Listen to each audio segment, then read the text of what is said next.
Сензорни кутии, шишиња и кеси. Која им е целта и како да ги направите? Сензорна игра.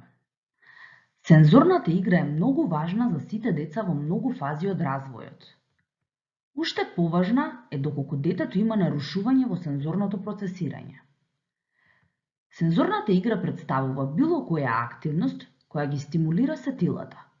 Допир, мирис, вкус, движење, рамнотежа, вид или слух.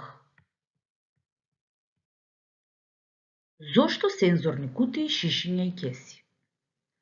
Сензорните кутии, кеси и шишиња се лесни и ефтини за изработка.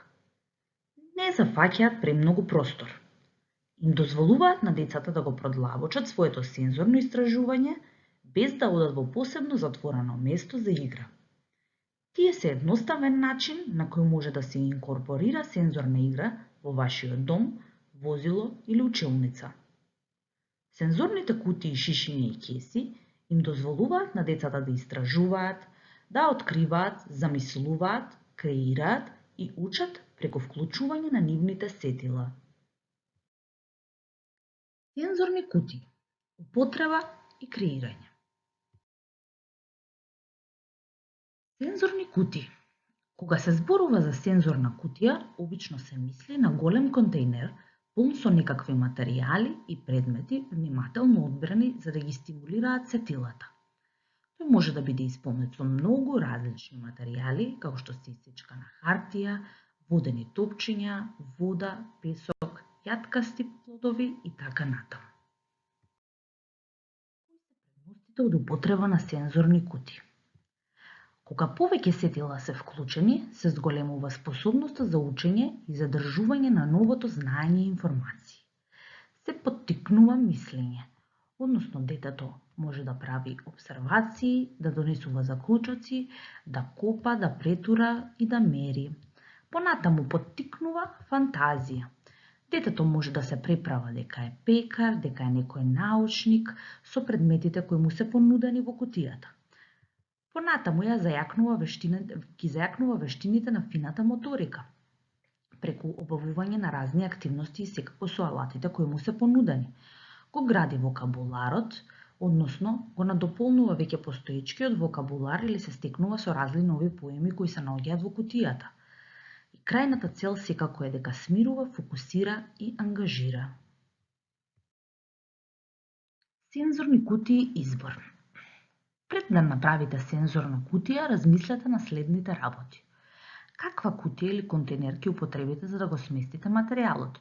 Тоа подразбира колкава ќе биде големината на контейнерот, а таа зависи од тоа колку деца ќе си играат со сензорната кутија. Дали таа ќе биде голема или мала и дали ќе се користат разни послужавници, пластични контейнери, картонски кутии, садови за печење и слично. Понатаму со каква тема ќе биде кутијата? Темата на кутијата може да биде нешто што е од особен интерес за детето, како што се диносаурси, фарма, океан, градилиште, некој празник, некој цртан, годишно време или некоја тема која е наменета за учење на нови работи. Со каква основа ќе биде сензорната кутија? Основата на кутијата може да биде составена од ориз, макарони, песок, леќа, кал, палента, вода, крема за бричење, памук, камчиња и слични материјали кои ќе поттикнуваат истражување. Кои играчки или материјали ќе ги користите за да ја наполните кутијата? Тоа може да бидат оние предмети кои се од интернет или кои треба да се учат.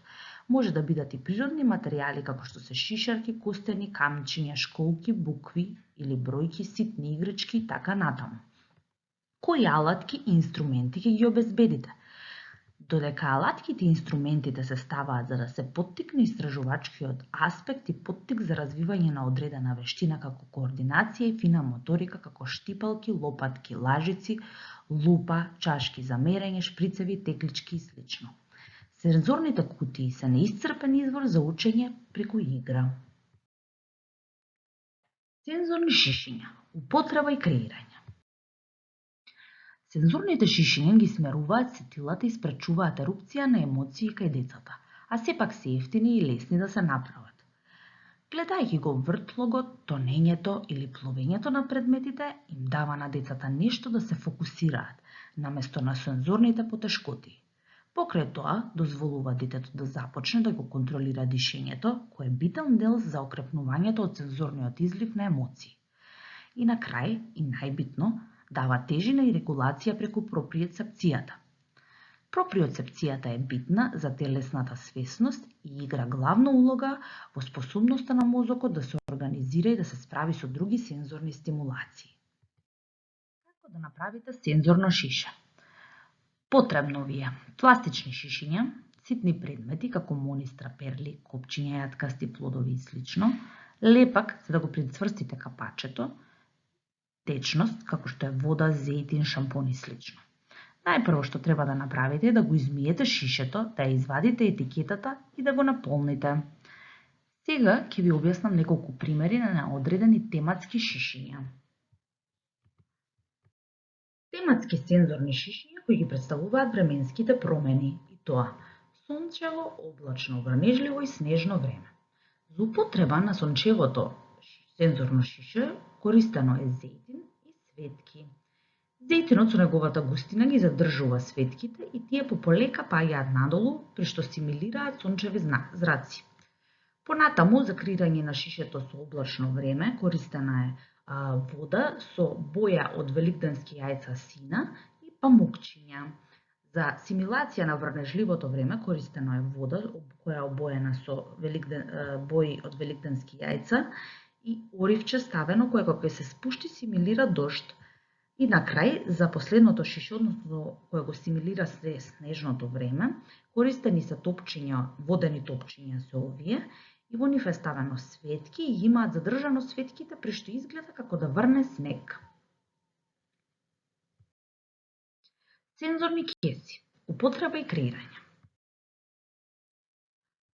Сензорните кеси се користат за смирување и истражување.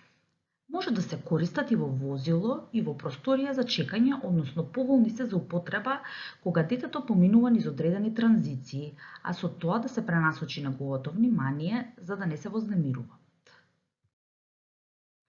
Потребни материјали за креирање на сензорни кеси. Потребни ви се кеси за замрзнување со зип-лок или трака селотейп. Материјали може да користите со различна текстура, бои и звуци. Како течност може да додадете внатре гел за коса, тело, копчиња, крема за бричење, зејтин, боја, малечки играчки, графче, сол, букви, бројки и така натаму. Забавувајте се и учете. Ви благодарам на вниманието.